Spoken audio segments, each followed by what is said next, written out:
ನಮಸ್ಕಾರ.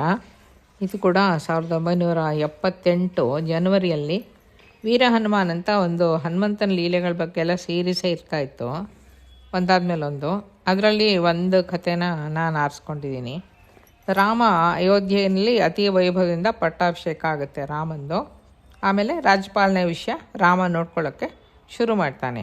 ಆವಾಗ ಪ್ರತಿಯೊಂದು ವಿವರನೂ ಅಧಿಕಾರಿಗಳ ಜೊತೆಗೆ ಹೇಳಿ ಕೇಳಿ ಸುಮಂತ್ರ ಇರ್ತಾನಲ್ಲ, ಮಂತ್ರಾಲೋಚನೆ ಮಾಡಿಕೊಂಡು ಹೇಗೆ ವ್ಯವಸ್ಥಿತವಾಗಿ ಆಡಳಿತ ನಡೆಸೋದು ಅಂತೆಲ್ಲ ಒಂದು ಸಭೆ ನಡೆಸ್ಕೊಂಡಿರ್ತಾನೆ. ಆ ಥರ ಅವನು ಒಳಗೆ ಹೋಗಿ ನೋಡಿದಾಗ ಕೋಶಾಗಾರದಲ್ಲಿ ದುಡ್ಡು ಇರೋದಿಲ್ಲ. ಅದು ಅವನಿಗೆ ಗೊತ್ತಾಗತ್ತೆ. ಅಂದರೆ ಹಣಕಾಸಿನ ವ್ಯವಸ್ಥೆ ಎಲ್ಲ ಕೋಶಾಗಾರದಲ್ಲಿ ಇರುತ್ತಲ್ವ, ಆ ಕೋಶಾಗಾರ ಬರದಾಗಿದೆ ಅಂತ ರಾಮನಿಗೆ ಅರ್ಥ ಆಗುತ್ತೆ.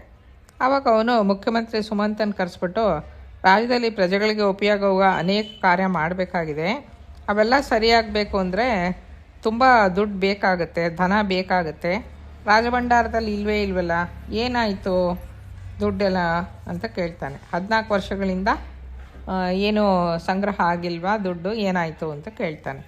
ಆವಾಗ ಸುಮಂತ್ರ ಹೇಳ್ತಾನೆ, ಕಳೆದ 14 ವರ್ಷಗಳಿಂದ ಪ್ರಜೆಗಳು ತಾವು ಕಟ್ಟಬೇಕಾದ ಕಪ್ಪಗಳನ್ನು ಕಟ್ಟಲೇ ಇಲ್ಲ ಸ್ವಾಮಿ, ಅದಕ್ಕೆ ಈ ಥರ ಆಗಿದೆ ಖಜಾನೆ ಕತೆ ಅಂತ ಹೇಳ್ತಾನೆ. ಹಾಗೇಕಾಯಿತು, ಕಾಲಕ್ಕೆ ಮಳೆ ಬೀಳದೆ ಬರಗಾಲ ಏನಾದ್ರು ಬಂದಿತ್ತಾ, ಪ್ರಜೆಗಳಿಗೆ ಕಷ್ಟ ಆಗಿರಬೇಕು ಅಂತ ಕಾಣುತ್ತೆ ಅಂತ ರಾಮ ಹೇಳ್ತಾನೆ. ಇಲ್ಲ, ಸುಮಂತ ಸ್ವಲ್ಪ ಹೊತ್ತು ಯೋಚನೆ ಮಾಡಿಬಿಟ್ಟು ಆಮೇಲೆ ಹೇಳ್ತಾನೆ, ಅಂಥದ್ದೇನೂ ಆಗಲಿಲ್ಲ ಸ್ವಾಮಿ, ದೇಶ ಸಸ್ಯಶ್ಯಾಮಲವಾಗಿ ಚೆನ್ನಾಗೇ ಇರ್ತಿತ್ತು, ಪ್ರಜೆಗಳೇ ಬದಲಾಯಿಸ್ಬಿಟ್ಟರು. ಧನಿಕರಾದ ವರ್ತಕರು ತೆರಿಗೆ ಕಟ್ಟದೆ ಸುಮ್ಮನಿದ್ದರು, ರೈತರು ಕಪ್ಪ ಕಾಣಿಕೆ ಸಲ್ಲಿಸಲಿಲ್ಲ, ಐಶ್ವರ್ಯವಂತರು ಇನ್ನಿಷ್ಟು ಐಶ್ವರ್ಯವಂತರಾದರು, ಬಡವರು ಮತ್ತು ಒಂದಿಷ್ಟು ಬಡವರಾಗೋದ್ರು. ಇದೇ ಪರಿಸ್ಥಿತಿ ಅಂತ ವಿವರಿಸಿ ಹೇಳ್ತಾನೆ. ಹಾಗ್ಯಾಕಾಯಿತು, ಭರ್ತ ಏನು ಮಾಡ್ತಿದ್ದ ಅಂತ ರಾಮ ಕೋಪದಿಂದ ಪ್ರಶ್ನೆ ಕೇಳ್ತಾನೆ. ಪ್ರಭುವೇ, ಭರತ ರಾಜಪಾಲನೆ ಕಡೆಗೆ ದೃಷ್ಟಿ ಹಾಕಿದ್ದಾದರೂ ಉಂಟೆ, ಅವ್ರು ನಿನ್ನನ್ನೇ ನೆನೆಸ್ಕೊಂಡು ಯಾವಾಗಲೂ ನಿನ್ನ ಪಾದಕಗಳನ್ನೇ ನೋಡ್ತಾ ಅದನ್ನೇ ಪೂಜೆ ಮಾಡ್ತಾ 14 ವರ್ಷಗಳನ್ನು ಕಳೆದುಬಿಟ್ರು. ಅವರು ಭರತನ ಈ ರೀತಿ ನಿರಾಸಕ್ತಿಯನ್ನು ಬಂಡವಾಳ ಮಾಡಿಕೊಂಡು ಎಲ್ಲರೂ ನಿನ್ನೆ ನಾಮ ಸಂಕೀರ್ತನೆ ಮಾಡಿ ಅವನ ಎದುರಿಗೆ ಅವನ ಹತ್ರ ಬಹುಮಾನ ಎಲ್ಲ ಪಡ್ಕೊಂಡು ಹೋಗ್ತಾಯಿದ್ರು. ಅದರಿಂದ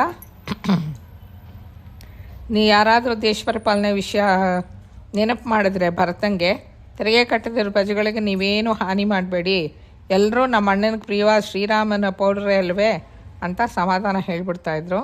ಅದಕ್ಕೆ ಯಾರೂ ಕರ ಕಟ್ಟಿಸೋ ಬಗ್ಗೆ ಕರದ ವಿಷಯವನ್ನು ಎಲ್ಲರೂ ಮರ್ತೇ ಬಿಟ್ರು ಅಂತ ಉತ್ತರ ಹೇಳಿಬಿಡ್ತಾನೆ ಸುಮಂತ. ಆವಾಗ ರಾಮನಿಗೆ ಏನು ಪರಿಸ್ಥಿತಿ ಅಂತ ಅರ್ಥ ಆಗುತ್ತೆ. ಆವಾಗ ಏನು ಮಾಡೋದು, ಪ್ರಜೆಗಳಿಗೆಲ್ಲ ಸೌಕರ್ಯ ಕೊಡಬೇಕಾದ್ರೆ ಕರ ಕಟ್ಟಲೇಬೇಕು, ಖಜಾನೆ ತುಂಬಲೇಬೇಕು, ಏನು ಮಾಡಲಿ ಅಂತ ಯೋಚನೆ ಮಾಡ್ತಿರ್ತೀನಿ. ಅದೇ ಸಮಯಕ್ಕೆ ಲಕ್ಷ್ಮಣ ಅಲ್ಲಿಗೆ ಬರ್ತಾನೆ. ಅಣ್ಣ ರಾಮನ ಚಿಂತೆ ನೋಡಿಬಿಟ್ಟು ಲಕ್ಷ್ಮಣ ಸುಮಂತನ ಮುಖ ನೋಡಿ ಏನಾಯ್ತಪ್ಪ ವಿಷಯ ಅಂತ ವಿಚಾರಿಸ್ತಾನೆ. ಆಗ ಅವನದನ್ನೆಲ್ಲ ಹೇಳ್ತಾನೆ, ಸುಮಂತ ಹೇಳ್ತಾನೆ. ಹೇಳಿದ್ಮೇಲೆ ಲಕ್ಷ್ಮಣ ಸ್ವಲ್ಪ ಹೊತ್ತು ಆಲೋಚನೆ ಮಾಡಿಬಿಟ್ಟು, ಹಾಗಾದರೆ ನನ್ನ ಮಾತನ್ನು ಕೇಳಿ, ನೀವು ಮನಸ್ಸಿಟ್ಟು ಒಂದು ಕೆಲಸ ಮಾಡಿ, ಪ್ರಭುತ್ವಕ್ಕೆ ತೆರಿಗೆ ಸಲ್ಲಿಸಬೇಕಾದವರೆಲ್ಲ ತಲಾ ಒಂದೊಂದು ಕುಂಬಳಕಾಯಿ ಆಗುವಷ್ಟು ಬಂಗಾರ ತಂದುಕೊಟ್ಬಿಟ್ರೆ ಸಾಕು, ಅವ್ರಿಗೆ ಯಾವ ಶಿಕ್ಷೆನೂ ಮಾಡಲ್ಲ ಅಂತ ಆ ಥರ ನಾವು ಒಂದು ನಿಯಮನ ಮಾಡೋಣ. ಈ ಪದ್ಧತಿಯಿಂದ ಪ್ರಜೆಗಳಿಗೆ ಯಾವ ಹಾನಿಯೂ ಆಗೋದಿಲ್ಲ, ನಾನು ಇದಕ್ಕೆ ಉತ್ತರದಾಯಿತ್ವ ತಗೋತೀನಿ ಅಂತ ಈ ವ್ಯವಸ್ಥೆನ ಲಕ್ಷ್ಮಣ ರಾಮನಿಗೆ ಸಲಹೆಯ ರೂಪದಲ್ಲಿ ಕೊಡ್ತಾನೆ. 14 ವರ್ಷಗಳಿಂದ ತೆರಿಗೆ ಕಟ್ತೇ ಇದ್ದ ಪ್ರಜೆಗಳಿಗೆ ಒಂದಲ್ಲ 8-10 ಕುಂಬಳಕಾಯಿ ತೂಕದ ಬಂಗಾರ ಕೊಡೋ ಅಷ್ಟು ತಾಕತ್ತು ಇರುತ್ತೆ. ಅವ್ರು ಅನ್ಕೋತಾರೆ, ಸದ್ಯ ಅವನು ಒಂದೇ ಒಂದು ಕುಂಬಳಕಾಯಿ ಕೇಳಿದ್ನಲ್ವಾ, ಅದರದ್ದಷ್ಟು ಭಾರತ ಕೊಟ್ಟರೆ ಸಾಕು, ಮತ್ತು ಈ ಕುಂಬಳಕಾಯ್ದು 8-10 ಕೇಳಲಿಲ್ವಲ್ಲ ಅಂತ ಎಲ್ಲ ಸಂತೋಷ ಪಟ್ಕೊಂಡ್ಬಿಡ್ತಾರೆ.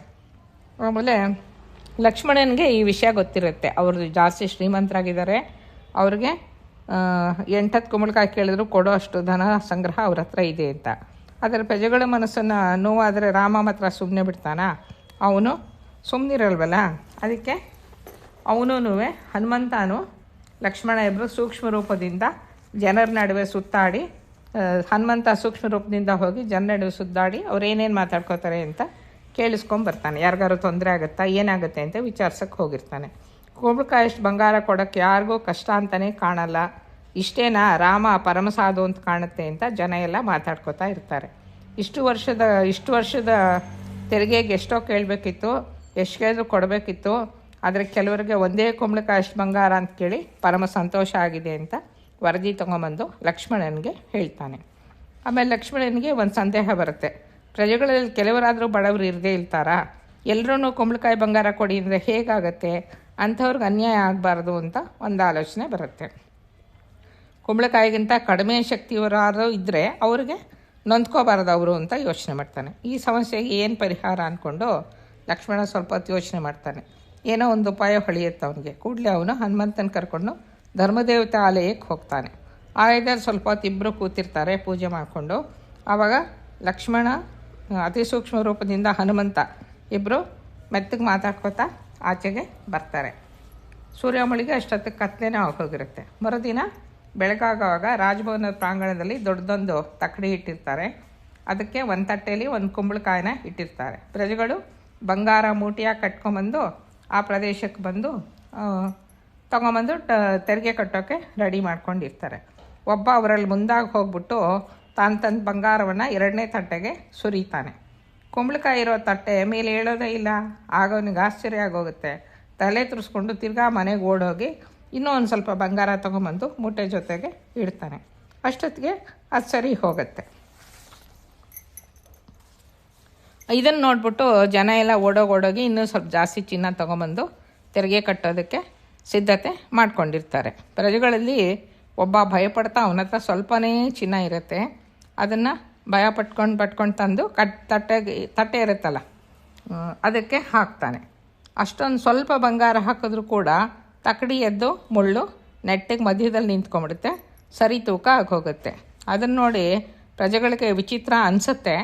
ರಾಮನ ತಕ್ಕಡಿಗೆ ವಿಶೇಷ ಮಹಿಮೆ ಇರ್ಬೋದು ಅಂತ ಅವ್ರು ಮಾತಾಡ್ಕೊತಾರೆ. ಹೀಗೆ ಕೆಲವರು ತಕ್ಕಡಿಯಲ್ಲಿ ಬಂಗಾರ ಹಾಕಿದಾಗ ಕೆಲವರಿಗೆ ಹೆಚ್ಚು ಬಂಗಾರ, ಕೆಲವರಿಗೆ ಸ್ವಲ್ಪವೇ ಬಂಗಾರ, ಎಲ್ಲ ತಕ್ಕಡಿ ಸರಿಯಾಗಿ ತೂಗುತ್ತೆ. ಅದು ನ್ಯಾಯ ತಕ್ಕಡಿ ಅಂತ ಎಲ್ಲರೂ ನಂಬಿ ನಮಸ್ಕಾರ ಮಾಡಿ ಬಂಗಾರ ಸುರಿದು ಅವತ್ತಿನ ಕಾರ್ಯಕ್ರಮವನ್ನು ಯಶಸ್ವಿ ಮಾಡಿಬಿಡ್ತಾರೆ.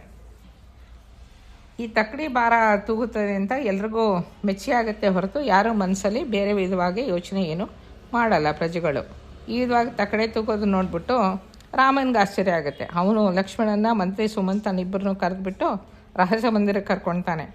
ಆಮೇಲೆ ಸೂಕ್ಷ್ಮ ರೂಪದಿಂದ ಹನುಮಂತನೂ ಅವ್ರ ಜೊತೆ ಹೋಗ್ತಾನೆ, ಆ ಮಂದಿರದೊಳಗೆ ಹೋಗ್ತಾನೆ.